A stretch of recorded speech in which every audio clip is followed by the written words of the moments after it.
নমস্কার, আমি বন্দনা। আমার কিচেনে আপনাদের সবাইকে স্বাগত জানাই। আবারও এসে হাজির হয়েছি পেঁপে দিয়ে গোবিন্দভোগ চালের একটি রেসিপি নিয়ে। আজ আমি তৈরি করব গোবিন্দভোগ চাল দিয়ে পেঁপের ঘন্ট। গোবিন্দভোগ চাল দিয়ে পেঁপের ঘন্ট তৈরি করার জন্য আমি এখানে একটা মিডিয়াম সাইজের পেঁপে নিয়েছি আর নিয়েছি দুমুঠো গোবিন্দভোগ চাল। চাল আমি পরিষ্কার করে ধুয়ে নিয়েছি। তবে দেখে নেওয়া যাক আজকের এই রেসিপিটি। খোসা ছাড়িয়ে পরিষ্কার করে ধুয়ে নেওয়ার পরে টুকরো করে কেটে নিয়েছি। আমি এখানে আরেকটা পেঁপেও অ্যাড করেছি। মোট আমি দুটো পেঁপে নিলাম। চাল দিয়ে পেঁপের ঘন্ট তৈরি করার জন্য আমি দিয়ে দিয়েছি 1 চামচ রিফাইন্ড অয়েল। আমি রান্নাটা রিফাইন্ড অয়েলে করছি। তেল গরম হয়ে গেছে, এবার দিয়ে দেবো পেঁপে। পেঁপে আমি হালকা করে ভেজে নেব। আপনারা চাইলে সরষের তেলেও করতে পারেন।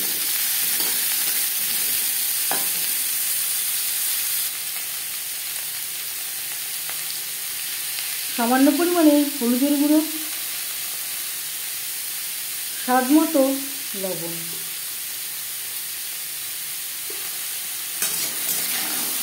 লবণ হলুদ পেঁপের সাথে বেশ ভালো করে মিক্স করে দেব।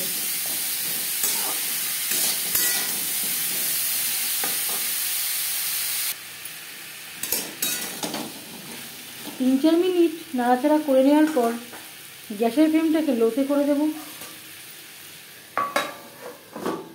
4-5 মিনিটের জন্য ঢেকে দেব, পেঁপে একটু সেদ্ধ হওয়ার জন্য।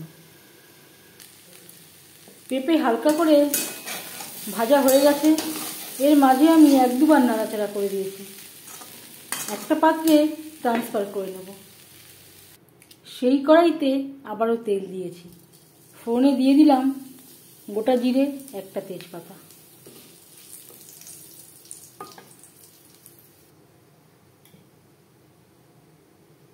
খুবই সামান্য পরিমাণে আদা বাটা।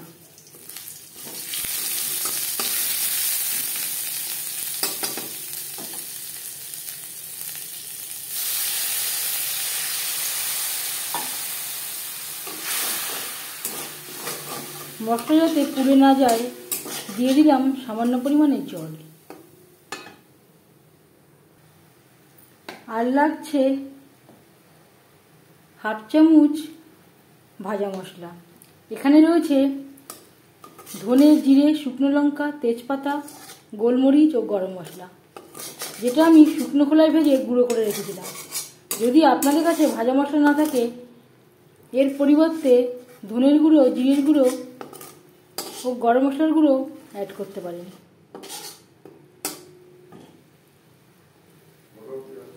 লো ফ্লেমে 3-4 মিনিট মশলা কষিয়ে নেওয়ার পর দিয়ে দেব খুবই সামান্য পরিমাণে হলুদের গুঁড়ো। আমি এখন আর লবণের ব্যবহার করছি না। পেঁপে ভাজবার সময় যেই লবণের ব্যবহার করেছি তাতেই হয়ে যাবে। যদি প্রয়োজন হয় পরে অ্যাড করব।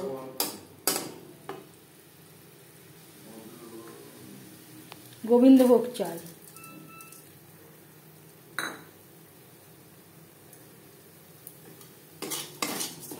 মশলার সাথে চাল বেশ ভালো করে মিক্স করে দেব।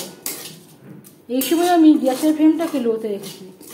খুব বেশি ভাজবার প্রয়োজন নেই।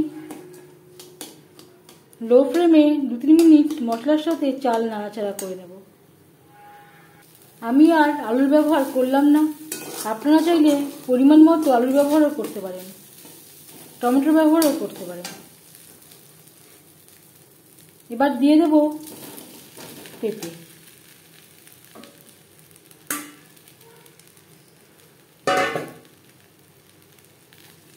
চালের সাথে পেঁপে বেশ ভালো করে মিক্সড করে দেব।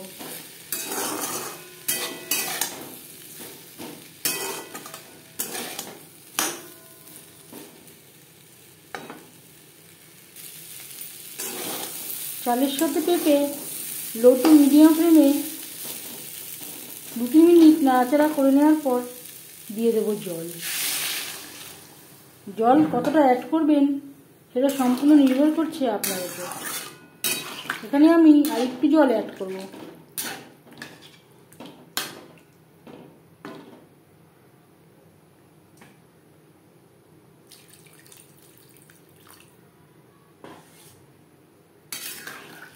চাল পেঁপে সেদ্ধ হওয়া পর্যন্ত রান্নাটা করব।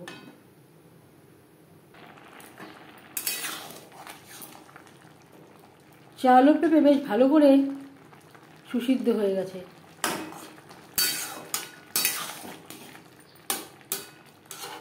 চাল অনেকটাই গ্রেভি টেনে নিয়েছে। এই পর্যায়ে দিয়ে দেব 2টো চেরা কাঁচা লঙ্কা।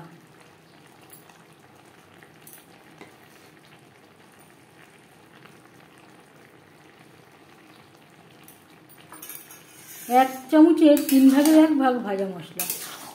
আপনারা চাইলে গরম মশলাও ব্যবহার করতে পারেন। ভাজা মশলা ও চেরা কাঁচা লঙ্কা পেঁপের সাথে বেশ ভালো করে মিক্স করে দেব। 1-2 মিনিট রান্না করে নেওয়ার পর গ্যাসের ফ্লেমটা অফ করে দেব। 5 মিনিট ঢেকে স্ট্যান্ডিং টাইমে রাখবো। আমি আর চিনি ব্যবহার করলাম না। আপনারা চাইলে স্বাদ অনুযায়ী চিনি ব্যবহারও করতে পারেন। এই রেসিপিটি কেমন লাগলো অবশ্যই জানাবেন কমেন্টের মাধ্যমে। যদি এই রেসিপিটি ভালো লেগে থাকে লাইক করবেন, শেয়ার করবেন, সাবস্ক্রাইব করবেন আমার চ্যানেলটিকে, বেল আইকনটা ক্লিক করে দেবেন। যখন আমি নতুন ভিডিও আপলোড দেব তার নোটিফিকেশান সবার আগে আপনার কাছে পৌঁছে যাবে। আপনারা সবাই ভালো থাকবেন। এই ভিডিওটি দেখার জন্য ধন্যবাদ।